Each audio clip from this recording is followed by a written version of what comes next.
Hello friends, good morning, नमस्ते।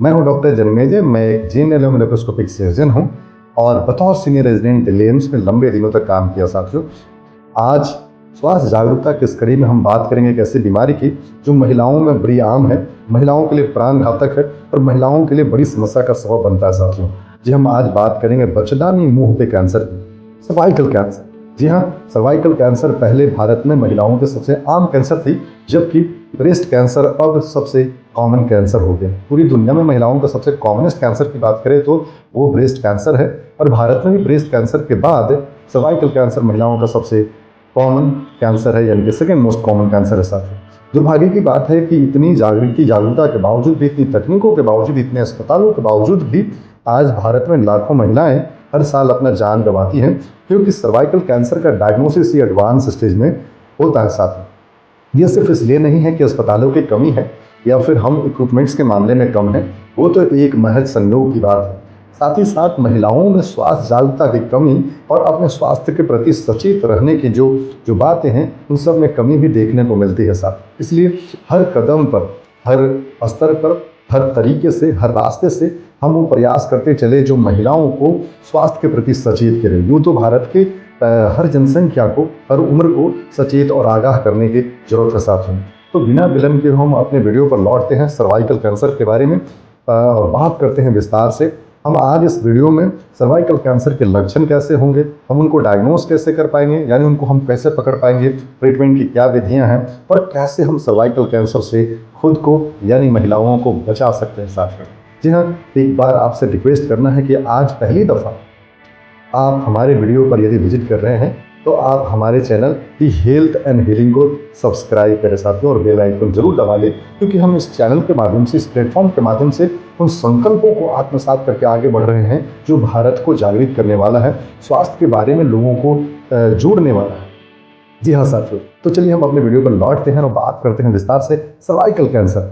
Cervical cancer प्रारंभ करने से पहले, इसके बारे में चर्चा प्रारंभ करने से पहले हम बात कर ले बच्चेदानी के बारे में। जी हाँ, बच्चेदानी यानी हम इसे यूट्रस कहते हैं। यूट्रस में फंडस है, बॉडी है और उसके निचले हिस्से को, यानी बच्चेदानी के निचले हिस्से को हम सर्विक्स कहते हैं, यानी बच्चेदानी का मुंह मार्ग जिसे कहते हैं। बच्चेदानी के मुंह मार्ग में जो कैंसर है, ये अपने आप में बड़ी ही प्राणघातक बीमारी है। साथियों जी हाँ, कहा जाता है कि तकरीबन लाख से ज़्यादा लोगों की मौत, महिलाओं की मौत हो जाती है इस सर्वाइकल कैंसर से। यदि हम इससे अर्ली स्टेज में डायग्नोज कर ले तो इसका बचाव संभव है। साथ लक्षणों के आधार पर ये तय कर पाएंगे हम कि इस खास महिला को सर्वाइकल कैंसर होने की संभावना है या नहीं। जी हाँ, तो आज हम बात करते हैं लक्षणों की। तो सबसे महत्वपूर्ण लक्षण है अनयूजुअल ब्लीडिंग। ये ब्लीडिंग जो है, अनयूजुअल ब्लीडिंग यानी मेंस्ट्रुअल ब्लीडिंग, यानी महीने से, यानी कि बच्चेदानी मार्ग से, यानी बच्चेदानी से जो महीने आते हैं उस महीने में अनयूजुअल ब्लीडिंग होने लगे। तो अनयूजुअल ब्लीडिंग क्या है? 2 महीने के बीच में, 2 माहवारी के बीच में यदि ब्लीडिंग होने लगे, यदि ब्लीडिंग होने का जो महीना होने का जो लेंथ है 3 to 5 डेज, उसमें यदि वृद्धि होने लगे, या कहें कि 2 महीने के बीच में कई बार महीने लौट करके आने लगे, तो अनयूजुअल ब्लीडिंग के कैटेगरी में आते हैं साथियों। और ये सर्वाइकल कैंसर का एक इंडिकेटर हो सकता है, सूचक हो सकता है, जिसको लेकर के हमें सतर्क रहने की जरूरत है।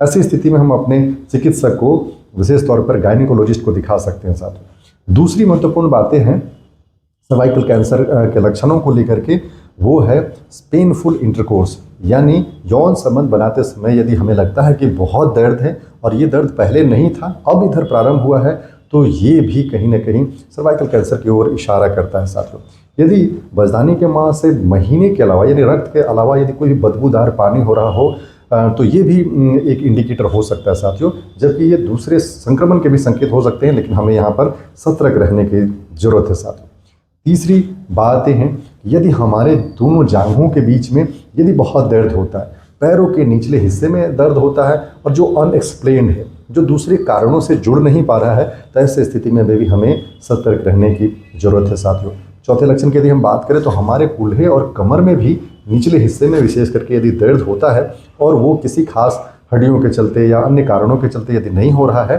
तो हमें बहुत सतर्कता के साथ अपने इन लक्षणों को अपने चिकित्सक से साझा करना चाहिए। साथियों ये तो हुई लक्षणों की बात हो गई। इन लक्षणों के आधार पर हमारे दिमाग में गेस तो होता ही है, लेकिन सबसे बड़ी बात है इनके खतरों को पहचानने के लिए कि किन खतरों के दम पर हम ये बात महसूस कर सकते हैं कि हम सर्वाइकल कैंसर से ग्रसित साथियों। आप जानते हैं कि सर्वाइकल कैंसर महिलाओं का सेकेंड मोस्ट कैंसर होने के बावजूद एज फैक्टर की यदि हम बात करें तो 35 से लेकर के 45 वर्ष के एज के बीच में ये समस्या प्रारंभ होती है। यूँ कहें कि इनका जो अनुपात है ज़्यादा होता है। यदि हम ऑन एन एवरेज की बात करें तो 50 ईयर्स हो जाता है, और उससे लेकर के 50 वर्ष पहुंचने तक के बीच में जो रिस्क फैक्टर्स हैं उन सबको भी बहुत गौर से समझना बहुत आवश्यक साथियों। तो एज की यदि हम बात करें तो एज यानी बढ़ती उम्र अपने आप में एक बड़ी समस्या है, यानी रिस्क है सर्वाइकल कैंसर के लिए। दूसरा हम बात करें मल्टीपैरिटी माने बहुत ज़्यादा बच्चे होना या मल्टीपल टाइम कंसीव करना भी अपने आप में सर्वाइकल कैंसर का एक रिस्क फैक्टर है साथियों। मल्टीपल पार्टनर्स भी एक इंपॉर्टेंट फैक्टर है, यानी एक से ज़्यादा लोगों के साथ शारीरिक संबंध बनाना भी अपने आप में एक रिस्क फैक्टर है जो सर्वाइकल कैंसर को बढ़ावा देता है साथियों। तीसरी जो महत्वपूर्ण बातें हैं, लंबी बीमारियां, क्रोनिक बीमारियां। यदि हम ऐसी बीमारियों से लंबे दिनों से जूझ रहे हैं जिनमें स्टेरॉइड्स या इम्यूनोथेरेपी या फिर इम्यूनिटी को कंप्रोमाइज़ करने वाली जो दवाइयां हैं, यानी कि इम्यूनोसप्रेसेंट दवाइयां हैं, इन सब दवाइयों की यानी कि स्टेरॉइड्स से इम्यूनोसप्रेसेंट के लंबे दिनों तक यूज से भी सर्वाइकल कैंसर के खतरे कई दफ़ा बढ़ जाते हैं साथियों। और तीसरी महत्वपूर्ण बातें हैं ऐसी बीमारियां जिनमें खुद इम्यूनिटी कंप्रोमाइज हो जाती है, जैसे हेपेटाइटिस एंड दी HIV की इनका जो इन्फेक्शन है। तो ऐसे स्थिति में इन सब खतरों को ध्यान में रखते हुए हम अपने बचाव के उपायों को भी आत्मसात कर सकते हैं साथियों। अब बात है डायग्नोसिस की कि कैसे हम इनको पहचानें।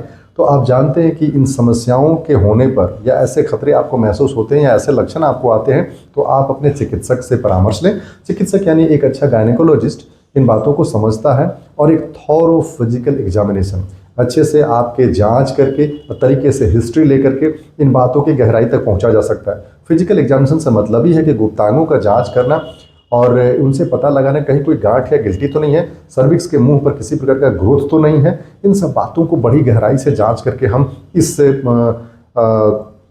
तह तक या पहुंच सकते हैं कि कहीं हम सर्वाइकल कैंसर की समस्या से ग्रसित तो नहीं है। हमारे पास और भी दूसरे जांच की विधियां हैं, जैसे कोल्पोस्कोपी, एक ऐसा जांच है जो सर्वाइकल जो सरफेसेस है या सर्विक्स के मुंह पर होने वाले जो बदलाव हैं उन बदलावों को पकड़ करके वो एक अनुमान लगा सकता है कि हम कहीं सर्वाइकल कैंसर की समस्या से ग्रसित तो नहीं है। दूसरा जो टेस्ट है वो है Pap smear test. Pap smear एक ऐसा टेस्ट है जिसमें हम सर्विक्स के मुंह से यानी सर्विक्स के सरफेस से या सर्वाइकल ओपनिंग से हम कुछ स्वाब लेते हैं और उन स्वाब में हम कैंसर के सेल्स को खोजने की कोशिश करते हैं साथियों। यदि कैंसर के सेल वहाँ पर हमें मिलते हैं तो उनके आधार पर हम ये तय कर सकते हैं कि हाँ ये समस्या सर्वाइकल कैंसर की समस्या है। साथ ही साथ में human papilloma virus HPV DNA को भी हम उन कोशिकाओं में खोज सकते हैं जो ये इंडिकेट करते हैं कि कहीं वहाँ सर्वाइकल कैंसर के जो अंकुरित बीज तो कहीं नहीं पनप रहा है, कहीं वहाँ पे जो है ह्यूमन पैपिलोमा वायरस का इन्फेक्शन तो नहीं प्रिवेल है कर रहा है जो हमें सर्वाइकल कैंसर के रिस्क में डाल रहा है। तो इन बातों से हम एक गेस तो बना ही सकते हैं साथियों।